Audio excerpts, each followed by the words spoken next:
Well, let's talk now with our political expert, John Daigle from Daigle Creative. Thank you so much for joining us this evening.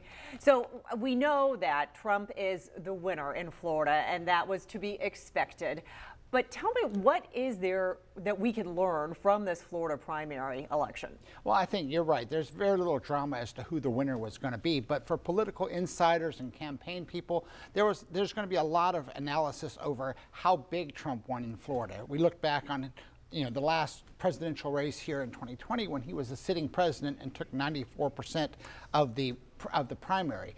It does not look like he's going to get to that. So a lot of people are going to be wondering, how much of the people who didn't vote for Trump in this primary are not going to be available for him in November. How strong is the anti-Trump movement among the 15–17% that may end up voting for somebody else on this ballot? Okay. And so let's talk about who could be persuaded one way or the other when it comes to the general election then.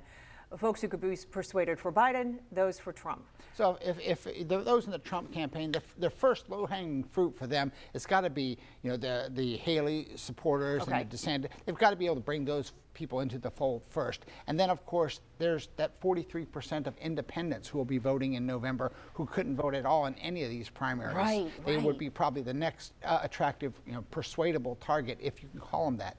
Persuadable is such a tough term in this election because we all know so much about the two presumptive nominees. Well, you're right. It's not like they're having to put out commercials and say, I'm Joe Biden. We already know who these two are. No, this race, in terms of historical perspective, we're looking at a race that's much more about getting people to the polls, getting your supporters to the polls versus trying to bring people over to your side and change their minds. Okay. Well, so let's talk about then the fundraising disparity between the two, Joe Biden, Donald Trump.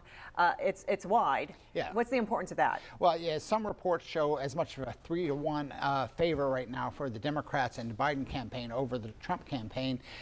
In a normal race, in any race, money is always important in campaigns, and in a normal race, that kind of a disparity would be huge. Yeah. In this race, because of what we just talked about, in that this is more a race about getting your supporters to the polls versus persuading new supporters, money might be less important. And also, Trump is always got the ability to change that dynamic quickly if he comes along with a mega donor who's willing to pump huge amount of money into his campaign.